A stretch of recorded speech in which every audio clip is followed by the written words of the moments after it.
Um oferecimento Bússola Idiomas. Da oferta e da procura, né, Sim. também.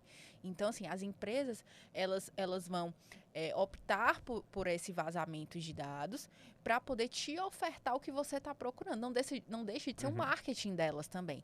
Mas aí nós precisamos tomar cuidado para que dados são esses que eu estou deixando ser vazado. Que dado é Sim. esse que eu estou deixando visível?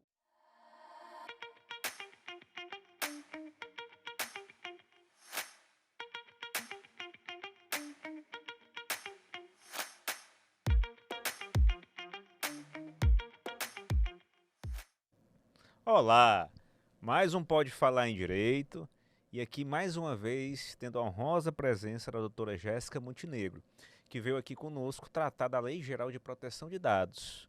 E no episódio de hoje a doutora Jéssica vai abordar conosco alguns temas que despertaram o nosso interesse desde o nosso último encontro, que tem a ver com a nossa vida, tem a ver com aquilo que a gente faz no nosso dia a dia, enfim, é algo muito importante a gente conhecer esse assunto para saber como lidar com essa questão no nosso dia a dia, tanto no nosso aspecto pessoal, como eventualmente no aspecto profissional jurídico de quem nos acompanha, seja da área.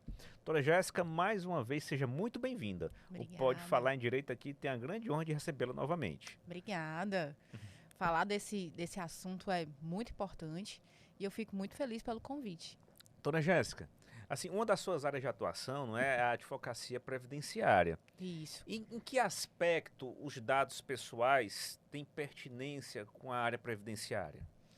Olha, por incrível que pareça, muitos clientes meus, idosos, inclusive, que conseguem a aposentadoria, no outro dia eles recebem inúmeras ligações de bancos oferecendo os empréstimos consignados.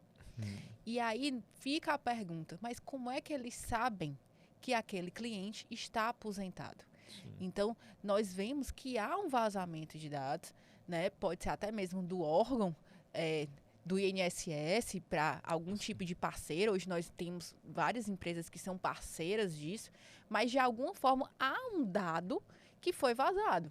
Sim. Então, essa proposta de oferecer o empréstimo consignado, ela é muito preocupante. Sim. Porque além de você não saber como foi que esses bancos sabem que você está aposentado, mas de onde ele coletou isso? Como foi que ele conseguiu esse dado? Sim. E a abordagem, né, geralmente com pessoas assim que não tem muita instrução, com pessoas idosas, Exatamente. que não tem assim alguém com quem possa tirar suas dúvidas, a pessoa às vezes fica até insegura e acha que é normal esse tipo de contratação tão logo se aposenta, né? E muitas vezes não tem noção que está se endividando, que está perdendo dinheiro, porque às vezes faz um empréstimo sem necessidade, não é assim? Isso. Só pela pressão de um vendedor. A oferta já gera uma expectativa, né? Sim. Nele, opa, estão me ofertando um empréstimo consignado, vou fazer. Então, isso gera outra problemática também, né? Nesse aposentado. Pois é, assim, eu assim, não sou muito adepto das teorias das conspiração, né? Tem muita coisa que eu acho que o povo exagera. Mas assim, exagerando um pouquinho, às vezes eu falo assim, tô precisando trocar o pneu do carro, ó, tá na hora de trocar. Aí eu pego o celular, aí começa a aparecer propaganda de pneu. Meu Deus do céu, será que estão me ouvindo? Porque assim, essa questão é tão, assim, intrigante, porque quer queira ou não, assim, eu acho que eu posso estar exagerando. Mas todo mundo já teve essa sensação de que uma simples conversa sobre um determinado assunto, de uma forma inexplicável, aquela questão que foi tratada começa a aparecer na nossa linha do tempo de uma rede social como anúncio de publicidade. Mas também tem a ver, simplesmente, né, geralmente deve ser por conta disso, é que como a gente está interessado, vamos supor, em trocar um pneu, a gente coloca lá naquele buscador da internet, pneu marca tal, tipo tal, preço, né? Então, assim, ele já registra que a gente está procurando aquilo, que a gente está interessado naquilo. Então, assim, de alguma forma ele tem acesso a isso. e deve vender essa informação para as empresas, né? Provavelmente. Com certeza. É a lei da oferta e da procura, né, também. Então, assim, as empresas, elas vão optar por esse vazamento de dados para poder te ofertar o que você está procurando. Não deixe de ser um marketing delas também. Mas aí nós precisamos tomar cuidado para que dados são esses que eu estou deixando ser vazado. Que dado é esse que eu estou deixando visível, né? Porque nesse exemplo que eu dei, né, se a gente for parar para pensar, ele não é de todo ruim. Não é porque se eu estou interessado em comprar o pneu, é legal que me apareçam várias ofertas, né, para que eu possa refletir melhor sobre a aquisição. Mas, assim, eventualmente a situação pode ser prejudicial, como acontece no caso dos aposentados, né? E assim, Jéssica, assim, tratando agora de outra questão. As pessoas públicas, né, os artistas, as pessoas que fazem da sua vida profissional uma constante assim, divulgação da própria personalidade, dos seus gostos, seus interesses. Essas pessoas, elas naturalmente, pelo fato de assim, serem pessoas públicas, ela tem uma questão da privacidade mais mitigada do que uma pessoa assim, anônima. Porque ela vive da divulgação da sua vida, né? Assim, a gente até observa que tem gente que nem se preocupa muito em divulgar até eventos negativos, porque para ela o importante é que ela esteja sempre como objeto de notícia. Mas, vamos supor, de alguma forma alguém descobre uma informação pessoal de um artista. Vamos supor que um artista tem um determinado segmento religioso e isso faz ela perder seguidores, né? E nós sabemos que as redes sociais, elas monetizam por seguidores e tal, não sei o quê. Assim, uma questão como essa, eu sendo uma pessoa pública, eu tenho direito a uma reparação porque esse dado foi violado ou não? Foi importante você citar esse exemplo, porque não muito distante nós tivemos o caso da cantora Anitta, né? Não foi uma violação de dados, porque foi ela mesma que publicou na rede social dela, né? Mas nós vimos que ela sofreu uma discriminação.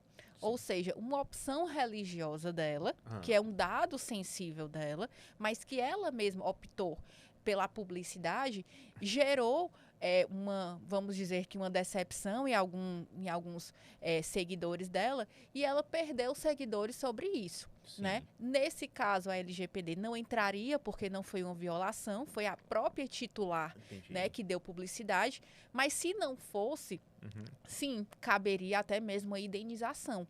Né?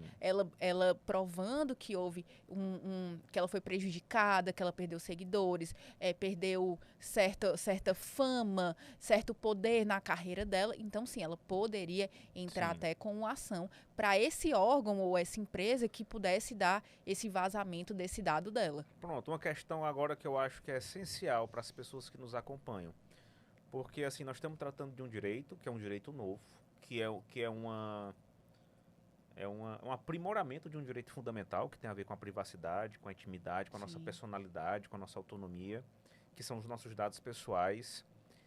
E a gente está divulgando isso no nosso programa, não é para mostrar que existe uma lei que já está regulamentando esse direito e como ele é protegido na lei.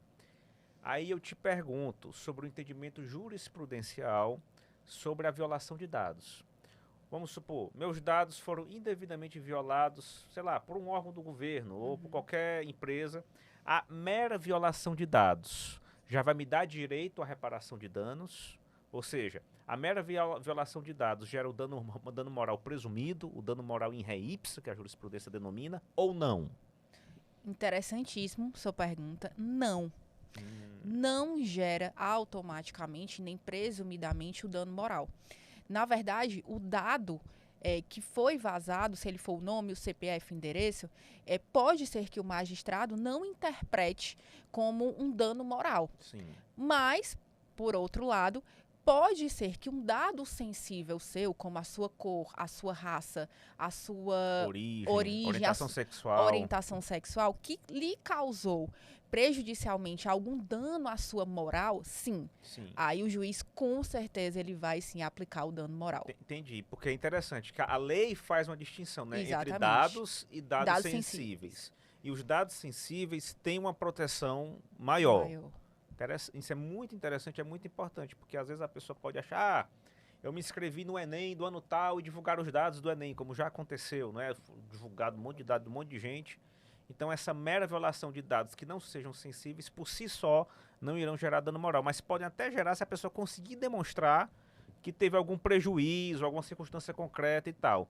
Mas não necessariamente essa questão do dano moral presumido, né? Sim, já houve casos, inclusive, clínicas médicas também devem se atentar à LGPD, Sim. porque elas estão tratando de laudos médicos, Verdade.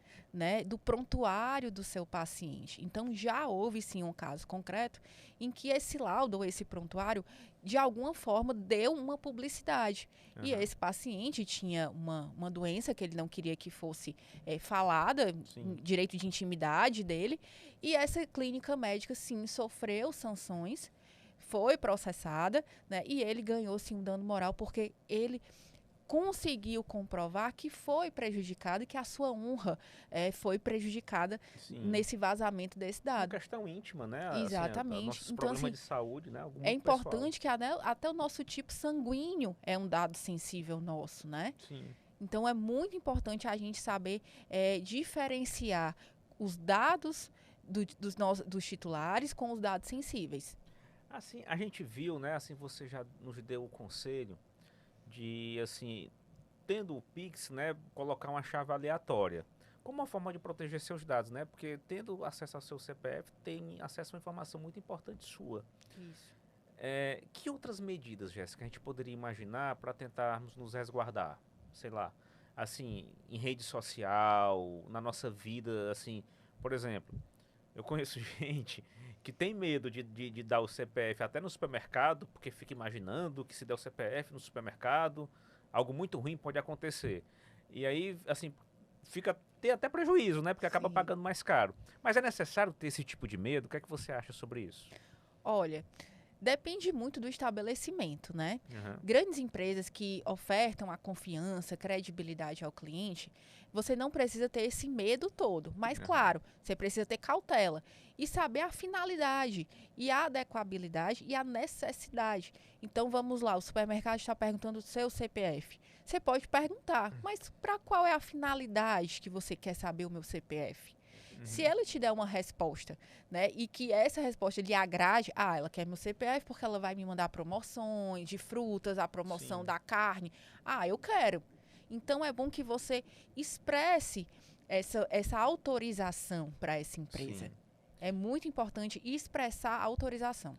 E com a tranquilidade de que a qualquer momento nós podemos revogar essa autorização onde quer que se encontre, né? Exatamente. Revogar, não estou mais satisfeito, não quero mais que aquela determinada empresa tenha os meus dados, é totalmente tranquilo, é um direito seu, inclusive. Não, e recentemente, assim, agora em julho de 2024, surgiu uma notícia de uma ação civil pública que o Ministério Público Federal ingressou em litisconsórcio ativo com o Instituto de Consumidor contra a empresa Meta, porque o WhatsApp, faz parte do conglomerado da grande Big Tech Meta, teria compartilhado dados dele, o WhatsApp, para outras redes do mesmo grupo, né? Do Instagram, do Facebook. E é uma ação, veja só, eu estou curioso, viu, Jéssica? Onde, inclusive, a Autoridade Nacional de Proteção de Dados também é ré por eventual omissão na fiscalização sobre isso. Onde o valor da causa é 1,7 bilhão de reais, 1,7 bilhões de reais. Então, assim, é um valor enorme, considerando o porte da empresa que é ré. E assim, é interessante até depois, quando essa ação for julgada, a gente marcar um novo episódio para a gente ver como é que vão decidir a questão, como é que o Poder Judiciário vai enfrentar pela primeira vez essa temática numa dimensão tão relevante, não é? Com partes importantes. Mas aí eu te pergunto, assim, que possíveis, assim, eu não faço a menor ideia do caso concreto, não é? Enfim, mas que possíveis boas práticas, que boa governança, que boas condutas uma empresa deve ter, tipo, para reforçar aquilo que você já disse, ao tratar dos dados das pessoas. Ela deve ter tudo registrado no modo virtual, assim, ela tem que fazer backup, ela tem que imprimir, assim, ela tem que indicar os responsáveis. O que a gente poderia, assim, indicar o que seria uma boa prática para uma empresa que faz tratamento de dados dos outros, né? Que é o que ela deve observar para que não tenha nenhum tipo de problema desse tipo? Primeiramente, é ver se há necessidade dessa coleta de dados, né? Coletar o mínimo de dados possíveis, ver se tem realmente a necessidade de coletar aquele dado, fazer o tratamento e armazenamento em um lugar seguro, como bancos de dados virtuais, você ter uma consultoria de uma TI para saber onde é que está sendo guardado, ter também, muito importante, um sigilo de quem está armazenando aquele dado, e esse sigilo pode ser um termo onde a pessoa pode assinar, sabendo da responsabilidade que ela está tendo em armazenamento daqueles dados, e depois fazer o descarte. A LGPD, ela não fala o tempo que essas empresas elas podem descartar. Mas, em média, nossa orientação é que pelo menos ela descarte depois de 3 anos que guardou, ou até mesmo depois de 5 anos. Quanto menos você guarda aquele dado, ou é seguro para você, ou inseguro para o titular. Então, eu acho que uma média desse tempo é razoável para você armazenar esses dados e fazer o descarte. E, fundamentalmente, ter o registro disso, né? Exatamente. Porque ela tem que comprovar, esse ônus da prova, obviamente, deve ser dela, né? De que descartou, porque ela pode dizer, descartei. Sim, prova que descartou, né? Tem um caso concreto, Nano, muito interessante, que é de um paciente que ele fez um procedimento estético no dente. Certo. E depois ele teve alguns problemas com esse dente. E depois de um tempo, ele foi reclamar no dentista com uma ação, dizendo que não tinha necessidade dele ter feito aquele procedimento, que ele lhe causou algumas perdas de dentes, enfim. Sim. Gerou para ele um dano de saúde. E aí, ele foi pedir judicialmente um dano moral.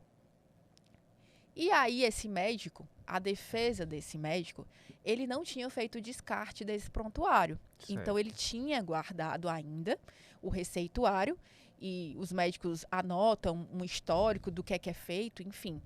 E nesse prontuário havia, né, em um dos dias que ele teria ido ao dentista, que ele precisava fazer um determinado tipo de procedimento, porque senão ia lhe causar dores, enfim. E o médico não foi responsabilizado, porque ele tinha já no prontuário que sim, ele precisava fazer, que ele já estava sentindo dores, porque se ele não fizesse, ele iria ocasionar outros tipos de danos. Sim. Então, o médico ele não foi responsabilizado, porque ele guardou o prontuário. Ai, que legal. Então, olha só, você muitas vezes não fazer o descarte, mas guardar num determinado tempo, isso Sim. também é uma segurança para você. É verdade, porque aí no exemplo que você deu, né, foi graças a isso que foi possível, então, ele mostrar que não cometeu nenhum tipo de erro, não é, e que a demanda era inviável, né, a pessoa... E que, inclusive, nesse prontuário, o paciente foi avisado do que iria ser feito e que, se ele não fizesse, poderia lhe causar alguns outros danos. Sim. Então, veja a importância de guardar também um prontuário médico, que também é um dado sensível. Aí eu te pergunto, doutora Jéssica, assim, todo mundo é obrigado a ter as cautelas, observar as observações específicas da Lei Geral de Proteção de Dados, ou em algumas situações eu não devo me preocupar com ela? Por exemplo, eu sou um estudante, estou fazendo uma pesquisa científica e estou coletando uns dados de uma pesquisa acadêmica. Ou então eu sou um órgão público e eu, como órgão público que gerencio o Bolsa Família, tenho que coletar tudo de todo mundo. Enfim, existem algumas exceções à observância da lei? Sim, existe. A LGPD, ela funciona para todo estabelecimento que vai coletar dados. Mas essa coleta de dados, ela precisa ser para algum negócio comercial. Ou seja, se eu tenho os dados do meu amigo, é um dado impessoal, é aquela de amizade. Não, eu não vou sofrer sanções da LGPD. Eu não tenho fins comerciais com o meu amigo. Entendi. Mas empresas que têm fins comerciais, sim, elas vão sofrer sanções, né, da NPD. Assim como profissionais liberais, né? Como esse exemplo que você deu, que foi um tratamento médico, né? Exatamente. De dentista, não sei, né? Que aí a pessoa tinha um prontuário, né? Exatamente. E foi possível, então, se resguardar, né? Que é um fim comercial. Que é um fim, exato. Interessante, Jéssica. E assim, numa situação, Jéssica, que você entenda que a pessoa também tem que ter muito cuidado, alguma questão muito peculiar que realmente dá medo na hora de dar um dado. Assim, o que eu fico imaginando assim, eu sou uma pessoa do povo, e às vezes alguém está me oferecendo um produto e me oferece uma vantagem desde que eu preencha um cadastro, como já aconteceu. Você vai ganhar um final de semana assim com sua família num determinado empreendimento na beira da praia, uma recompensação lá, eles pegam tudo da nossa vida e depois... Isso é muito comum. Pois é, isso é certo? Olha, certo não é. A não ser que ele te mostre a finalidade que ele está pegando aqueles dados. Sei. O que é errado é a importunação que aquele cadastro foi desviado para o fim. Sim. Ou seja, ele te pediu um dado para uma promoção de um dia na praia e tal, mas quando você vê, a finalidade já mudou o fim. Ele já está te ofertando outra coisa. Sim. E desse cadastro pode ter o vazamento para outro tipo de empresa. Sim. Né? Acontece muito também em alguns estabelecimentos que oferecem, venha ver o nosso empreendimento e você vai receber um jantar. Um café da manhã. Um café da manhã. Vai ganhar 2 toalhas. É muito comum. Muito comum. Nós somos abordados para isso, né? Às vezes. Então, a finalidade desse dado é que ela não pode interferir numa finalidade diferente. Certo. Então, assim, né? A gente, assim, é porque eu também penso que as pessoas que nos assistem, né, não devem ficar paranoicas. Porque eu acho também que, assim, não é nada do outro mundo, não é o fim do mundo a gente compartilhar um dado num ambiente correto, num ambiente sério. Mas, ao mesmo tempo, a gente não pode negar os riscos que existem. E aí eu vou agora, assim, compartilhar contigo uma experiência que eu já vivi muito no meu tempo quando eu comecei a atuar como defensor público federal. Que não era incomum surgirem pretensões, isso muito antes da Lei Geral de Proteção de Dados, muito antes dela, de pessoas pretendendo trocar o CPF. As pessoas tinham seu CPF coletado e com o CPF da pessoa, um criminoso e às vezes um patrão, tipo um empregador que já estava todo endividado, queria constituir outras empresas e não podia porque estava endividado, queria tomar empréstimo. Aí pegava o CPF de alguém, com consentimento ou não, e abria empresas utilizando como laranja, o famoso laranja. E a pessoa ficava toda endividada, com a vida toda destruída, não conseguia fazer nada por conta de pendência com aquele CPF. E aí, por mais que conseguisse comprovar que era um laranja, assim, em tese não estava livre, porque o CPF já estava no mundo dela, e que outros empréstimos, outras coisas poderiam acontecer com aquele número de CPF, então conseguiam na justiça. Eu não sei como é que está a jurisprudência hoje sobre isso, ou se está mais facilitada essa troca administrativa. Mas eu tive que entrar com algumas ações para pedir a troca do CPF. Então, assim, numa situação como essa, de ter que trocar o CPF, você entende como se fosse uma medida necessária, ou você acha que administrativamente, com alguma orientação, isso pode ser evitado? Olha, com a orientação judicial, aliás, com a orientação jurídica, você pode sim ter mecanismos administrativos, né, para que não haja a troca do CPF, né? É por isso que eu digo, tomar cuidado com que você mesmo dá visibilidade, como é o do Pix, Sim. Né? Então essa forma de mudar o Pix para uma chave aleatória é um tipo de mecanismo que você pode já se resguardar e não dar o seu dado, que é o CPF. Uma coisa também muito importante é a nossa localização. Às vezes estamos lá no Instagram, né, e a gente coloca a localização, isso é muito comum. E isso está dando visibilidade ou aos seus amigos, mas também a pessoas que não são seus amigos. Pessoas que podem estar querendo até mesmo lhe sequestrar. Sim. Né, bandidos, enfim, nós estamos... A esfera digital, ela está rodeada de armadilhas, de armadilhas, né?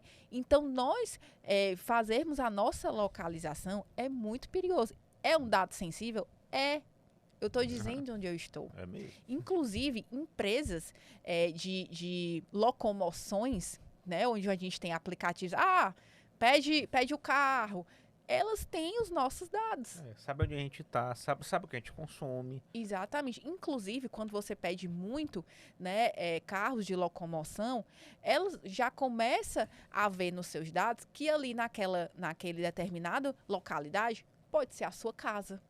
Porque ela já colheu os dados que você pede muito a locomoção Para aquele endereço. para aquele endereço. Então, pode ser a sua casa, pode ser o seu trabalho. Uhum. Então, isso também serve de alerta até para os filhos, né? Sim. Ah, meu filho coloca muito em rede social onde ele está. Não é bom. Não é bom fazer isso, né? Assim, desnecessário. Assim, o que a gente puder evitar de divulgação desnecessária, é claro, né? Se a gente for pro show do Paul McCartney, a gente quer dizer que tá no show do Paul McCartney. Mas, poxa, tá ali naquele barzinho rei, pra quê, né? Pra que dizer isso? Exatamente. Mas, Jéssica, eu queria falar contigo agora de uma questão que, assim, que me veio a reflexão nesse momento, que eu acho muito polêmica, viu?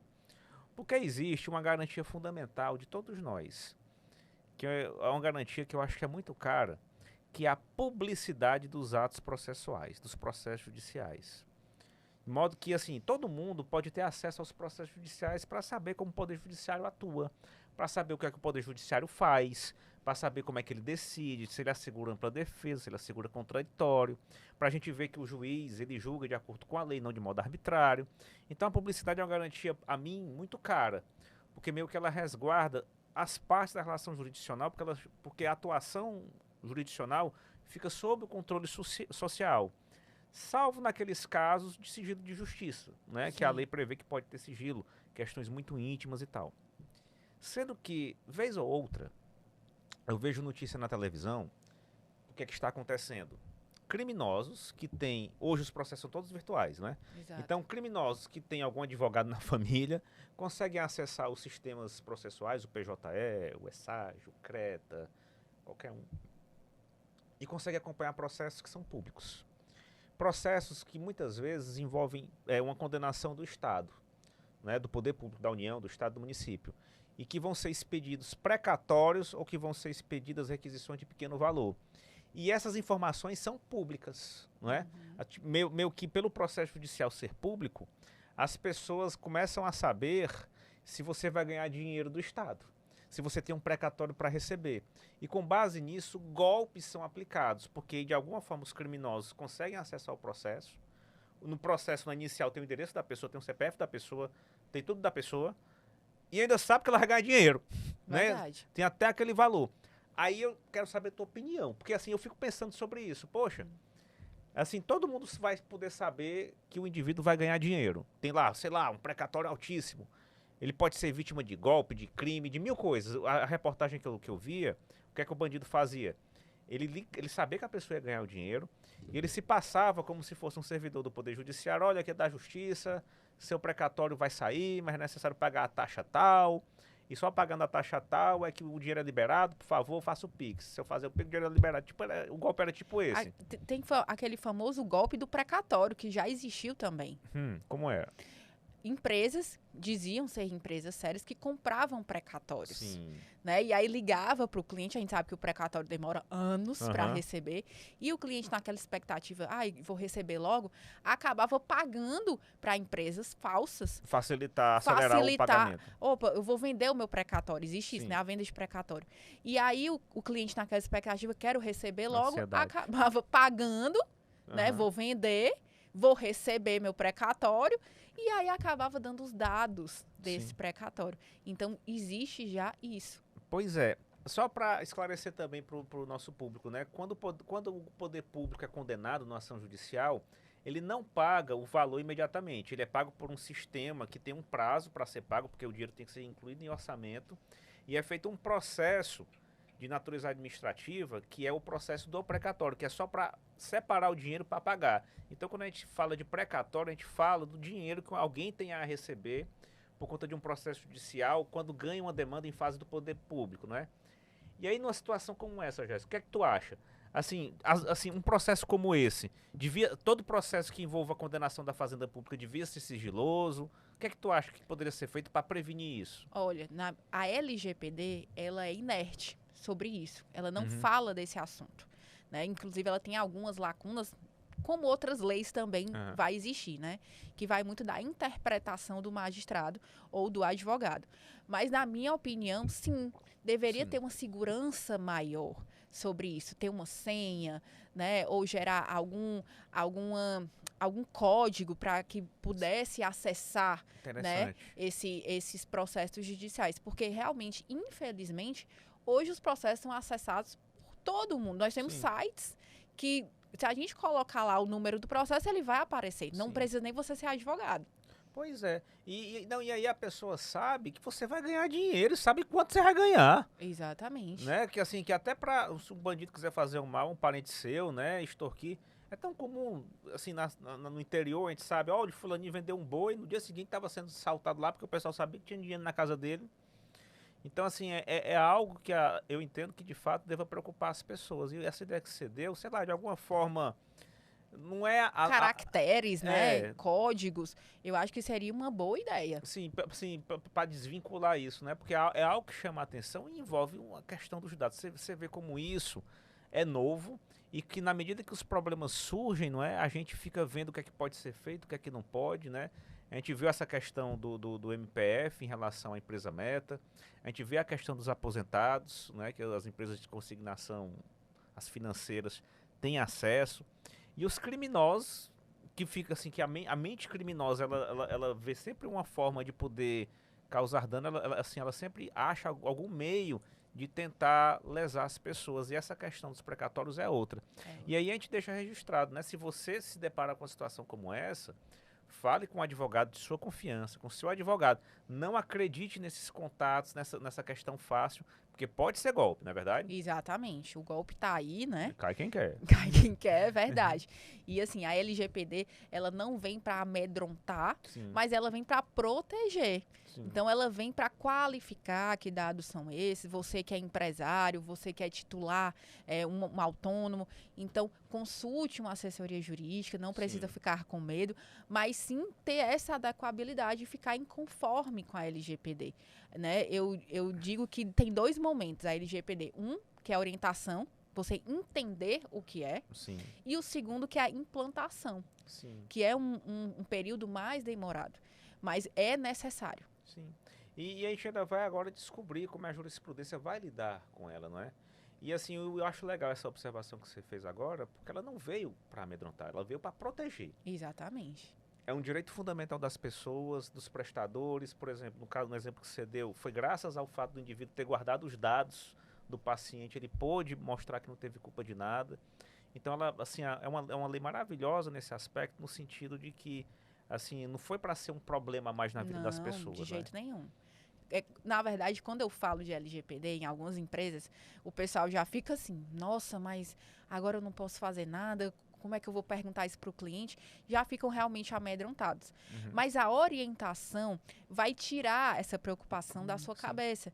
Então, assim, empresas de grande porte que já trabalham com a LGPD, elas vêm para proteger e se proteger também, né? Em contratos hoje em dia não há mais um contrato que não tenha cláusulas de LGPD, Sim, porque essa negociação comercial, se um dado vazar de um sócio ou do outro, vai romper aí uma relação tanto jurídica como comercial e há indenizações. e alguém vai ser o responsável, não podem ser os dois. Exatamente, Né? exatamente. Existem cláusulas hoje que já querem a presunção da LGPD pela outra parte, né, já que estão fazendo uma negociação comercial, mas também existe aquela que você precisa provar, porque você não está fazendo uma negociação comercial só com aquela empresa, você está fazendo com outras também. Sim. Então, para que ela seja, tenha sofrido as sanções, você tem que provar que o dado que vazou foi daquela determinada empresa. Com quem vai ficar os dados, quem vai ser o controlador, quem vai operacionalizar, quem vai ser o encarregado, não é?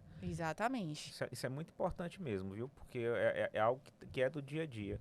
E Jéssica, que mais observações assim você acha importante compartilhar com as pessoas sobre a LGPD, que você acha ser interessante de ser divulgado para esclarecer a comunidade que nos assiste?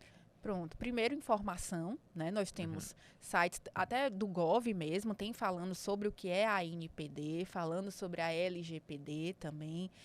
Informação, consultoria jurídica, um bom advogado que entenda de LGPD, que lhe dê uma explicação, que abra a sua mente, que ela não veio para amedrontar, mais uma vez explicando, mas ela veio para resguardar. Legal. Tanto o teu cliente como a sua empresa.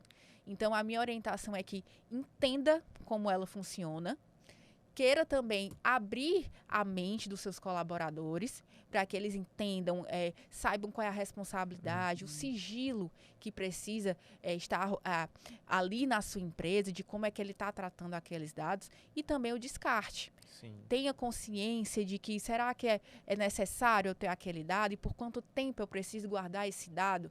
Então, a minha orientação é que um bom jurídico vai te ajudar a você se resguardar aí de futuras sanções. Isso até mesmo em relação até às pessoas comuns, né? Que a gente fala das possibilidades de golpe que acontecem com base nos nossos dados. Que as pessoas tenham calma nessas situações, que as pessoas não fiquem aflitas, que as pessoas tenham a possibilidade de consultar um advogado, um defensor público, alguém que possa orientá-las, alguém que possa ajudá-las, não é? Para se prevenir, porque assim, na verdade, assim, a gente tem assim, todo mundo que é vítima de um crime como esse fica às vezes muito constrangida, né? Porque infelizmente se deixou levar por um criminoso. Mas assim, a pessoa não tem que se sentir ruim por conta disso. A pessoa tem que ter calma. Quem faz a coisa errada é o bandido. E assim, se a pessoa se sente que não tem muita instrução, peça ajuda a um filho, a um pai, a um irmão, a um tio, não é? E tenha tranquilidade no sentido de que assim, em tese, tudo pode ser resolvido. Vez ou outra, eu já tive a oportunidade de, infelizmente, atender pessoas, né, que foram vítimas dessas pessoas que enganaram nesse aspecto, no sentido de coletar dados para, com base nisso, fraudar financiamento, fraudar mil coisas. Então, assim, ter cautela, né, poder sempre ter essa percepção de que existem instituições importantes que podem protegê-la tanto no poder público como na advocacia particular, quando a pessoa pode, assim, ter uma consultoria jurídica. Jéssica, olha, pra gente aqui do Pode Falar Direito, mais uma vez, ter você conosco foi um presente, viu? Assim, seus esclarecimentos, suas posições sobre essa questão dessa nova lei que tanto vai influenciar a nossa vida, né? Eu acho até que nós somos privilegiados, eu e você estamos aqui hoje registrando isso, porque certamente no futuro esse assunto vai estar cada vez mais fervilhando. E nós aqui já estamos, de alguma forma, né, assim, de uma maneira muito legal, debatendo sobre esse assunto e tentando fazer isso de uma forma acessível às pessoas. Jéssica, muitíssimo obrigado mais uma vez. Eu que agradeço, muito feliz de estar aqui, ainda mais explicando um tema tão novo, que com certeza ainda vai ser muito falado. Na verdade, ele já é, mas com a publicidade, e tenho certeza que depois desse podcast, muita gente ainda vai ter curiosidade em saber mais, em estudar. Então, fica aqui a minha orientação, os cuidados com os seus dados, que são muito importantes. Ô, Jéssica, muito obrigado, viu? Eu que agradeço. Queridos amigos, queridas amigas, mais uma vez um grande prazer ter vocês conosco, viu? É uma honra muito grande tê-los aqui nos acompanhando e a gente faz esse programa sempre preocupado de alguma forma de compartilhar informações úteis que possam ajudar a vida de todos. É essa a nossa missão.